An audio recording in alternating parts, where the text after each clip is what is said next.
সম্পর্কটা ভীষণ মজা। আর এই গল্পটা আমি শর্মিলাকে বলতে বলবো, এটা শর্মিলার নয়। তোমার এখানে তো সব বড় বড় মহিরুহরা আছে, আমি ভয়ের চোটে আসি তোরে চারাগাছি রয়ে গেলাম। এটা আমি তোমায় বলছি সিরিয়াসলি, আমার এই 25 বছরের বেশি আমার ফিল্ম ইন্ডাস্ট্রিতে হয়ে গেছে। Welcome to Sharmila show house studio. আজ আমার নস্টালজিক হওয়ার দিন। সুদীপ দা এই স্টুডিওতে পা দেওয়ার পরে আমার যেন মনে হচ্ছে আমি ঠিক 20 বছর আগে ফিরে গিয়েছি। মনে হচ্ছে রিপ ভ্যান উইঙ্কেলের মতো 20টা বছর আমার জীবন থেকে হঠাৎ উধাও হয়ে গিয়েছিল। আমি একটু ঠিক করে দিই, 22 বছর শর্মিলা, 22 বছর, 22 ইয়ার। আমার তো মনে হচ্ছে আমি তোমাকে ইন্টারভিউ করবো এখন। তোমার কি মনে হচ্ছে তুমি আগে সেটা বলো? হ্যাঁ, 22 বছর নিয়ে আমাদের জার্নিটা নিয়ে ঠাকুরের একটা খুব সুন্দর কবিতা আছে। 22 বছর এক নারী সে সংসার করার পরে 22 বছর সে কখনোই যায়নি বাইরে। তাকে বাইরে বেরোতে হয়েছিল একটাই কারণে, যে সে যখন খুব অসুস্থ হলো এবং সে তার শেষ জীবনটা সে দেখছে যে 22 বছর সে কি করেছে, সেইটা নিয়ে একটা সুন্দর কবিতা আছে। আমার এই মুহূর্তে খুব ভালো হতো নামটা মনে পড়েছে। নিষ্কৃতি কবিতা। হ্যাঁ, নিষ্কৃতি কবিতা। আচ্ছা, তাহলে আমাকে হতে পারে, আমার মনে হচ্ছে। হ্যাঁ, আসলে আমি ইন্টারভিউ খুব স্পন্টেনিয়াসলি নেওয়ার চেষ্টা করি। আমার কোনো স্ক্রিপ্ট থাকে না এবং পুরো প্রশ্নগুলোই হয় অভিজ্ঞতা নির্ভর। আর সুদীপ দা আমার অভিজ্ঞতার একদম প্রথম ধাপে আছে, মানে সিঁড়ি যদি অনেক ধাপ হয়, প্রথম ধাপে সুদীপ দা আছে। Sudip da welcome. Thank you so much. এতদিন বাদে এতদিন ধরে কথা হয়ে, মানে তুমি আমার সেই না সেটা নয়। তোমার এখানে তো সব বড় বড় মহিরুহরা আছে, আমি ভয়ের চোটে আসিনি, বিশ্বাস করে। লাস্ট যে তীরটা দিয়ে বধ করা যায় সেইটা এখন ছাড়লো, যে তোমার এখানে তো কত মহিরুহরা আছে, আমি তো সামান্য মানুষ। আমি তো আমি একটা ওই তুলসী গাছের চারার মতন পাশে। হ্যাঁ, সেখানে কতদিন চারা গাছ থাকবে? আমি এত বছর ধরে চারাগাছি রয়ে গেলাম। এটা আমি তোমায় বলছি সিরিয়াসলি, আমার এই 25 বছরের বেশি আমার ফিল্ম ইন্ডাস্ট্রিতে হয়ে গেছে। আমার এখনো মনে হয় আমি চারাগাছি রইলাম, কারণ সারাক্ষণই শিখতে হচ্ছে, শিখে যাচ্ছি। একটা মজার ঘটনা তোমায় বলি। না, সিরিয়াসলি শর্মিলা, এটা বিনয়ের ব্যাপার নয়। আমার এখনো ভীষণ মনে হয়, আমি যখন আমার সিনিয়রদের সঙ্গে কাজ করি, আমার ভীষণ দেখতে ভালো লাগে তারা কি করছে না করছে, কি কেমন ব্যবহার করছে লোকজনের সঙ্গে, তাদের অভিজ্ঞতার গল্প যখন তারা বলেন, আমি হাঁ করে এখনো শুনি। তো এইরকমই চলছিল। আমার তো মাথার উপরে অনেকে আছে, ঠিক আছে, আমিও আছি, টিকে আছি, ভালো ভালো কাজ হচ্ছে। করতে করতে একবার আমি 2013-14 সালের কথা বলছি, একটা শুটিং ফ্লোরে শ্যুট করতে গেছি। যথারীতি আমার মনে হচ্ছে আবার একটা কাজ শুরু হলো, আবার আমি নতুন করে শুরু করলাম। প্রত্যেকটা কাজই এসে মনে হয় এই তো নতুন করে শুরু হচ্ছে। হঠাৎ রিয়েলাইজ করলাম সেই ফ্লোরে আমি হচ্ছে সিনিয়র মোস্ট, বাকি সবাই ছোট। সেদিনকে আমি রিয়েলাইজ করলাম কতগুলো বছর পেরিয়ে গেছে। তারপরে তো আরো এতগুলো বছর পেরিয়ে গেছে, ইউনো। কিন্তু ওই ফিলটা এখনো হয়। এখন আমি ভীষণ নার্ভাস হয়ে যাই প্রথম নতুন কোনো কাজ করতে গেলে। তোমাদের মতন মানুষরা যখন আমায় ডেকে ইন্টারভিউ করে, তখন আমি ভীষণ নার্ভাস হয়ে যাই। আর কিন্তু তোমার বিষয়টা হচ্ছে, তোমার সঙ্গে আমার যে সম্পর্কটা, সেটা তো ইন্টারভিউ দিয়ে শুরু হয়েছিল ঠিকই, কিন্তু সম্পর্কটা ভীষণ মজা। আর এই গল্পটা আমি শর্মিলাকে বলতে বলবো, এটা শর্মিলার গল্প। না, তোমার ভার্সনটাই বলতে হবে। ঠিক আছে, কোনো অসুবিধা নেই, তোমার ভার্সনটা আগে শুনি। এখন যেহেতু নতুন, তুমি তো নতুন বলেই নতুন দা হয়ে আছো। আমি নতুন দা হয়ে আছি। তোমাকে ওইটাই ওই অ্যাপ্রোপ্রিয়েট চরিত্রে মানায়, যে তোমার যে চিরসখায় যে তোমার চরিত্র একটু বলেই নি, কারণ চিরসখা যেহেতু এখন ভীষণভাবে মানুষের মনের কাছাকাছি। আমার মা প্রত্যেকদিন দেখেন চিরসখা, এবং মা আমাকে বারবার করে ইনসিস্ট করছেন যে তুই কবে সুদীপ মুখার্জির ইন্টারভিউটা নিবি। সুদীপদা, তোমাকে ধরে রাখার মতো ভালো পাত্র, ধরে রাখার মতো ভালো পাত্র খুব কমই হয়েছে আর কি। না, আমাকে ধরে রাখা খুব সহজ। আমি এমন কিছু কঠিন নাকি ধরে রাখার মতো ভালো পাত্রী, পাত্রী আমাকে ধরে রাখতে গেলে শুধুমাত্র ভালো মানুষ হলেই হবে, সে পাত্র হোক পাত্রী হোক যেই হোক। আচ্ছা, তাহলে মানে তুমি বলো ভালো মানুষ। তুমি বলো আমরা কত বছরের বন্ধু, তোমাকে কি এফর্ট দিতে হয়েছে এই বন্ধুত্বটা রাখতে? আমার এই বন্ধুত্ব রাখতে খুব কঠিন হয়েছে কি? না, আমাকে শুধু মনে রাখতে হয়েছে ওর নাম হচ্ছে সুদীপ মুখার্জি, এইটুকুই মনে রাখতে হয়েছে। আর এই আমাদের বন্ধুত্বের মাঝখানে একটা পাখির নাম আছে, সেই পাখির নামটা হচ্ছে মাছরাঙা। যদিও সেটা পাখি নয়, সেটা হচ্ছে একটা মাছ বিশারদ রেস্টুরেন্ট, তাই তো? এবং সেখানে গেলে আপনারা চেয়ার টেবিলে নয়, আপনারা নৌকায় বসে নৌকো বিহার করতে করতে। এত বছর আগে সেটা কি আছে? আমার মনে হয় না সেটা এখনো আছে। পাটুলির ওখানে ছিল, পাটুলিতে ছিল মাছরাঙা রেস্টুরেন্ট, মাছরাঙা রেস্টুরেন্ট। সেখানে তোমার সেখানে ইন্টারভিউ নিতে এবং সেখানে সেই দিনগুলো ছিল। আমি এই ইন্টারভিউতেই ওই মানে পেপার কাটিংটা দেখাবো যেখানে তোমার সঙ্গে ইন্টারভিউটা হয়েছিল। আর তখনকার দিনে যেহেতু ওটা প্রিন্ট ইন্টারভিউ, তখন অ্যাঙ্কারের কোনো ভূমিকা ছিল না, মানে অ্যাঙ্কার হিসেবে আমাকে ওখানে দেখা যায়নি। আমি আর ফটোগ্রাফার একদিকে বসেছিলাম নৌকোর, আর তুমি আর লকেট, হোয়াট আ কম্বিনেশন। তুমি আর লকেট আরেকদিকে বসেছিলে। তো লকেটের সঙ্গে তোমার বেশ ভালো কথাবার্তা হচ্ছিল, এটা আমি বুঝতে পেরেছিলাম। তো সেই ছিল আমাদের প্রথম দেখার দিন। আর সেই ইন্টারভিউটার নামটা মনে আছে? টেবল ফর টু ওই কলামটার নাম, যেটা তোমাদের দিয়ে শুরু হয়েছিল অ্যাকচুয়ালি। এবং টাইমস অফ ইন্ডিয়া তখন একটা অন্য দিক হাইলাইট করছিল, সেটা হচ্ছে টেলিভিশনে যারা বড় মুখ, টেলিভিশনের যারা অত্যন্ত প্রিয় মুখ, তাদেরকে হাইলাইট করা, তাদের জন্য আলাদা করে একটা এন্টারটেইনমেন্ট সেকশন চালু করা। এবং আমি খুবই ভাগ্যবতী যে আমার জীবনটাই ওরম ভাবে শুরু হয়েছিল যে আমি বাই ডিফল্ট এন্টারটেইনমেন্ট জার্নালিজমেই আমার হাত পাকিয়ে ফেলেছি। হ্যাঁ, হাত পাকানো তো হলো, এটা তো আমাদের ঠিক আছে। ইন্টারভিউ হলো, ফটোগ্রাফার ছবি তুললো, আমরা খাওয়া দাওয়া করলাম, প্রচুর আড্ডা। তারপরে কি হলো সেটা বলো, সেটাই তো আসল। তুমি তো বলবে, সেটাই তো হচ্ছে আসল। আচ্ছা, এইবারে বলি, তখনও আমার কিন্তু রিয়েল লাইফের মধ্যে যে একটা থিন লাইন থাকে, সেইটা নিয়ে আমার অত অভিজ্ঞতা ছিল না। অবভিয়াসলি আমি তখন সদ্য যাদবপুর ইউনিভার্সিটি থেকে মাস্টার ডিগ্রি করেছি। আমি তখন কম্পারেটিভ লিটারেচার মাস্টার ডিগ্রি করার মানে 2-3 দিনের মধ্যেই এই চাকরিটা পেয়েছিলাম আর কি। তো সেই জন্য আমার সুদীপদাকে আগে যে চেহারায় দেখেছি, মানে আমার খুবই মনে ছিল যে সুদীপদা ব্যোমকেশ, মানে টিভির ব্যোমকেশে অভিনয় করেছিলেন। আপনাকে নিয়ে একটা কলাম লেখাও হয়েছিল, ব্যোমকেশ বয়, মনে আছে? হ্যাঁ, একদম। এবং আরেকটা জিনিসও তোমায় বলি, আমি দেখলাম সদ্য কোন ইন্টারভিউতে বলেছো ব্যোমকেশ হিসেবে তোমার ওই তালিকায়, ব্যোমকেশের তালিকায় তোমার নাম উচ্চারণ হয় না। সেটা ঠিক না, ওটা তোমার নাম অনেকেই বলেন, কিন্তু আমরা যেটা অফিসে আলোচনা করতাম সেটা হচ্ছে টিভির ব্যোমকেশ। ওই যে সুদীপ মুখার্জি হচ্ছে টিভির ব্যোমকেশ। এই টিভির ব্যোমকেশটাই আমার কাছে চিত্র ছিল।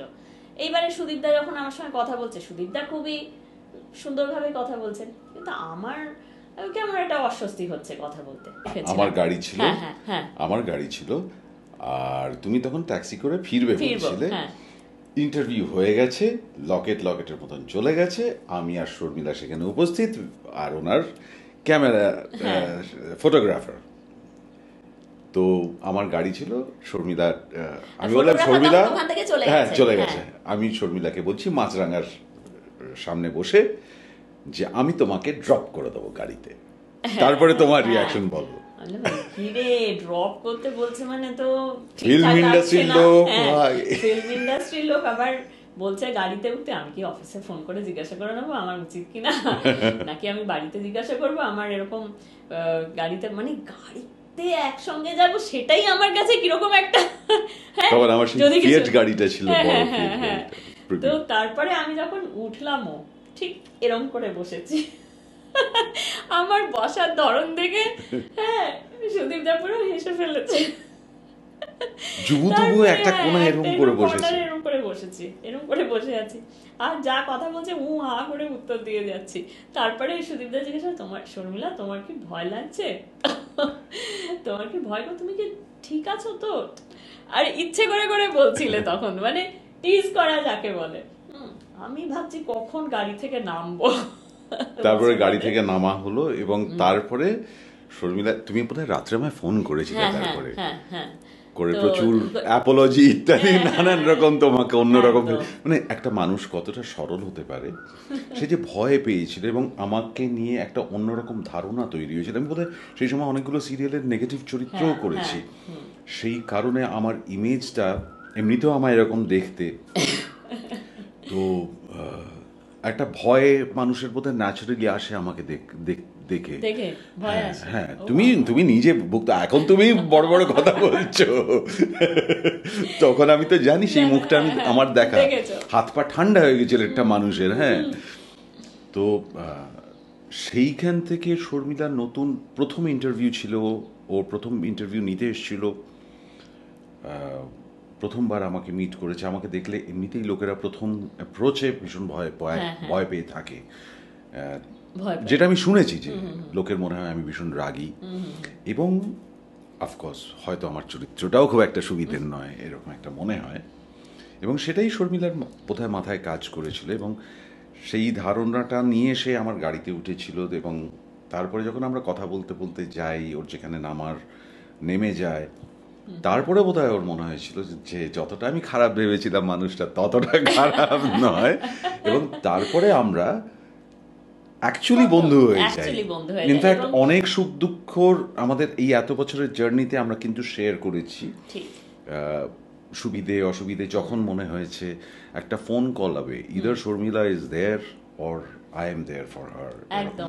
এবং আমার তারপরে মনে আছে সুদীপদা আমাকে একটা লেক গার্ডেন্স একটা রেস্টুরেন্টে তুমি খাওয়াতে নিয়ে গিয়েছিলে। হ্যাঁ, এবং সুদীপদার দিক থেকে আমি সত্যি বলছি কোনো ত্রুটি ছিল না, আমাকে আমার বন্ধুত্বটা আদায় করে নেওয়ার পেছনে।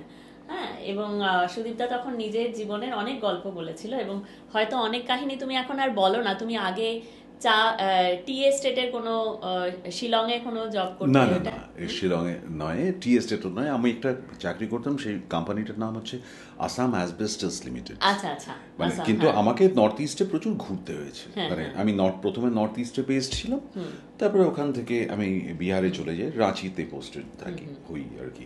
এবং এই চাকরিটা যেহেতু আমাদের রুফিং প্রোডাক্ট, এবং ওই GC sheet, asbestos, PVC pipes, PVC tank, এই সমস্ত কিছু নিয়ে, তো আমাকে প্রচুর টি এস্টেট ভিজিট করতে হতো ইন্ডাস্ট্রিয়াল সাপ্লাইয়ের জন্য, অর্ডার নেওয়ার জন্য, গভর্নমেন্ট অর্ডারস নেওয়ার জন্য।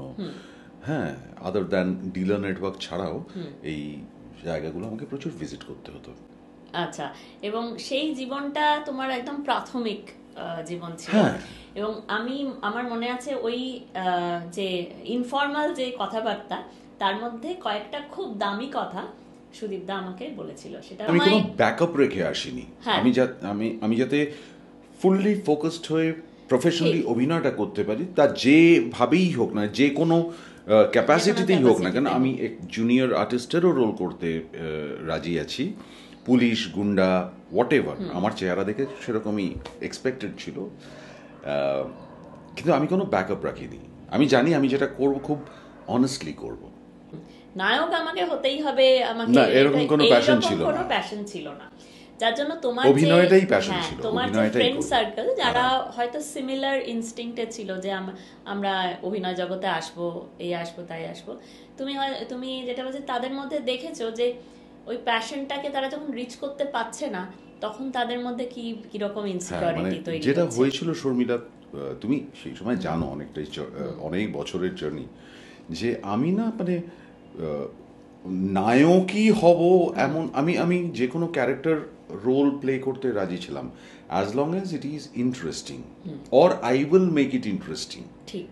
এবং ফর্চুনেটলি আমার কাছে লিড রোলসগুলোর আসতে থাকে, মানে ডিরেক্টরসরা আমার কাজ পছন্দ করে একজন আরেকজনকে রেফার করে, একজন আর মানে সেরকম ইন্টারেস্টিং কাজ দেয় আমাকে, এবং সেইভাবে কিন্তু আমি লিড রোলগুলো পেতে থাকি, যেটা কিন্তু অনেকের গাত্রদাহের কারণ হয়েছিল, দেয় আমাকে, এবং সেইভাবে কিন্তু আমি লিড রোলগুলো পেতে থাকি, যেটা কিন্তু অনেকের গাত্রদাহের কারণ হয়েছিল, যে কনভেনশনাল ভালো লোক তো নয়, মানে আমাকে আমার মানে এরকম আমাকে শুনতে হয়েছিল পয়েন্ট ব্ল্যাঙ্ক, একজন দাঁড়িয়ে জিজ্ঞেস করছে ওই তো দেখতে, তুই কি করে হিরো রোল পাস?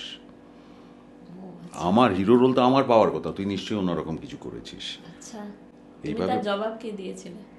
আমি তার কোনো জবাব দিইনি। আমার পাশে একজন সিনিয়র দাদা ছিল, যা জবাব দেবার তিনিই দিয়েছিলেন। তিনি বললেন, বাবা সবই ঠিক আছে, কিন্তু ও যদি ক্যারেক্টার রোলও করে লোকে ওকেই দেখবে, তোকে দেখবে না বাবা। সত্যি? একজন সিনিয়র অ্যাক্টর, অনেক সিনিয়র অ্যাক্টর, তিনি এই কথাটা বলেছিলেন, আমার হয়ে উত্তর দিয়েছিলেন। এবং একজন ডিরেক্টর সেই সময়, তিনি আর এই ইয়েতে নেই, ওনার নাম দীপঙ্কর মুখার্জি ছিল। আচ্ছা আচ্ছা, দীপঙ্কর ডিপস বলতাম আমরা। ভীষণ মিষ্টি একজন মানুষ ছিলেন। আমার প্রথম হায়দ্রাবাদ যাওয়া ওনার সঙ্গে, না উনি এসিতে ছিলেন, আমি স্লিপারে ছিলাম, কিন্তু হায়দ্রাবাদে পা দিয়ে ওনার সঙ্গে আমার আলাপ হয়েছিল আর কি। ডেকে নিয়েছিলেন, ভীষণ মিষ্টি মানুষ ছিলেন। তো এবং আমাকে খুব ভালোবাসতেন। দীপঙ্করদা বলেছিল ওকে যে, বাবা তুই বলছিস ঠিকই, কিন্তু লোকে ও একটা সিন করলেও লোকে ওকেই দেখবে, তোকে দেখবে না। আমার আসলে কিছু বলার ছিল না। আমি কি বলবো, একজন তার যদি মনে হয়, আমি রিটালিয়েট করতে পারি না Sharmila. I am not in a nature of retaliate unnecessarily. মানে কেউ যদি, আমি বুঝতে পারছি কোন ফ্রাস্ট্রেশনের জায়গা থেকে সে এই কথাগুলো বলছে, সুতরাং সেটা তার ফ্রাস্ট্রেশন, সেটা আমাকে কি কেন এফেক্ট করবে। আমারও দীপঙ্করদা বলে দিয়েছিল। আরেকজন অনিন্দ সরকার একবার এরকম বলেছিল, আমার মনে আছে। অনিন্দদার দুটো টেলিফিল্মের হিরো ছিলাম আমি, তো ওখানে বোধহয় ওরা মিটিং করেছিল যে কি করে হয়, সুদীপ তো একটায় করেছে, আরেকটায় অন্য কাউকে নাও, মানে তারা সব রাত্রিবেলায় আমাকে বাদ দিয়ে মিটিংটা করেছিল। এবং পরের দিন আমার কাছ থেকে অনিন্দদা স্ক্রিপ্টটা ফেরত নিয়েছিল, যেটা লিড রোল হিসেবে আমাকে দেওয়া হয়েছিল। দিয়ে একটা ছোট্ট রোল দিয়েছিল অনিন্দদা। তুই কিছু মনে করলি? আমি না না, কেন মনে করবো, আমি তো একটা করেছিলি, একটা করুকো। এবং আমার মনে আছে ফ্লোরে যখন আমরা একসঙ্গে শটটা দিলাম, অনিন্দদা এসে ওকে বলেছিল যে, বাবা সে হিরোর পার্ট নিলেই অভিনেতা হওয়া যায় না, হিরো হওয়া যায় না, হ্যাঁ অভিনয়টা শেখো বলে চলে গেছিল। কারণ আমি বুঝতে পেরেছিলাম যে অনিন্দদার উপরে কতখানি চাপ সৃষ্টি করা হয়েছিল এইটা করার জন্য। মানে সবাই মিলে মিটিং করে বসে ভীষণ প্রেশারাইজ করে অনিন্দদা চাইছিল আমি লিডটা করি, কিন্তু ওই চাপটা দেওয়া হয়েছিল এবং ইচ্ছের বিরুদ্ধে অনিন্দদাকে এই চেঞ্জটা করতে হয়েছিল। এবং জাস্ট ওই একটা কথাতে বুঝিয়ে দিয়েছিল যে everything is not so easy. So এগুলো বড় পাওয়া কিন্তু শর্মিলা, একটা মানুষ আমার হয়ে বলছে এবং লড়াই করছে, আমার জন্য এটা সব থেকে বড় প্রাপ্তি। আজকে যে আমি এই রোলটা করছি, ধরো আজকে আমি নতুন ঠাকুরপো চরিত্রটা করছি, স্বতন্ত্র বসু, এবং মানুষ যে ভালোবাসছে চরিত্রটা, এইটা অনেক, মানে আই এম ব্লেসড। তোমার ক্যারেক্টার রোল প্লে করছে এটা, তোমার মনে হচ্ছে? That's a compliment, that's a compliment, thank you so much. মানে তোমার যদি মনে হয় যে হ্যাঁ আমি আমার চরিত্রটাই প্লে করছি, তাহলে আমি বলবো কারণ মানুষ এই চরিত্রটাকে ভীষণ ভালোবাসছে। মানে এই চরিত্রটা ভীষণ পবিত্র একটা চরিত্র।